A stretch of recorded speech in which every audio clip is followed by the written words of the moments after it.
Je sais pas combien de fois t'as dit le mot passion, puis je t'écoutais, puis j'étais passionnée. Là.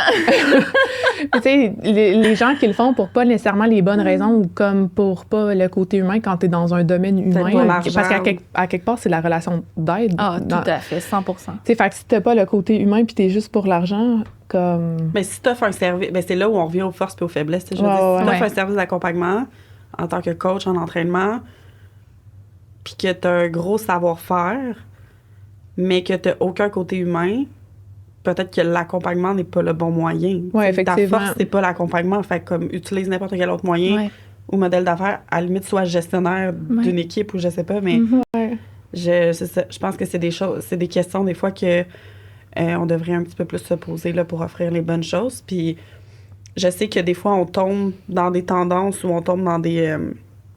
on fait un peu comme... Pas comme tout le monde, mais on suit les tendances pour offrir des bons services. Puis des fois, c'est un peu nous qu'il y a des sentiments qui retombent, le sentiment de l'imposteur, ou etc. Puis j'ai envie même d'aborder le sentiment du fondateur. Je sais pas si tu connaissais un peu ça, mais c'est pas le sentiment, parce que c'est le syndrome du fondateur. C'est un peu un syndrome où j'ai créé quelque chose.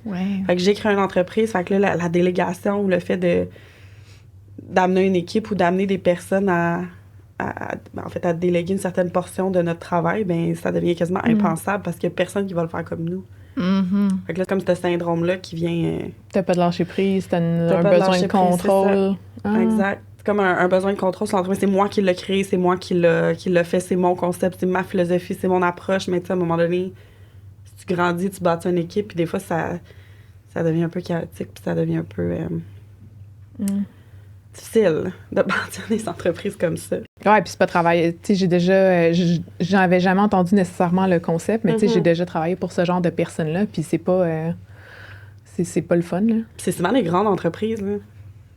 Des grandes entreprises qui ont plusieurs employés.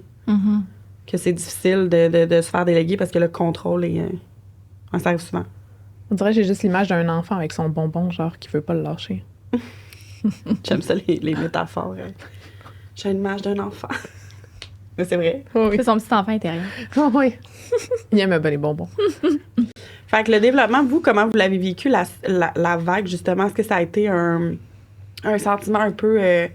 moi, je dirais, à un moment, peut-être un peu après la pandémie, là, où on abordait vraiment le développement personnel comme tu dois faire ça dans ta vie, ces routines-là sont importantes. On dirait que je me sentais mal des fois où je culpabilisais par mon Dieu, je fais pas ça, je médite pas, je suis pas...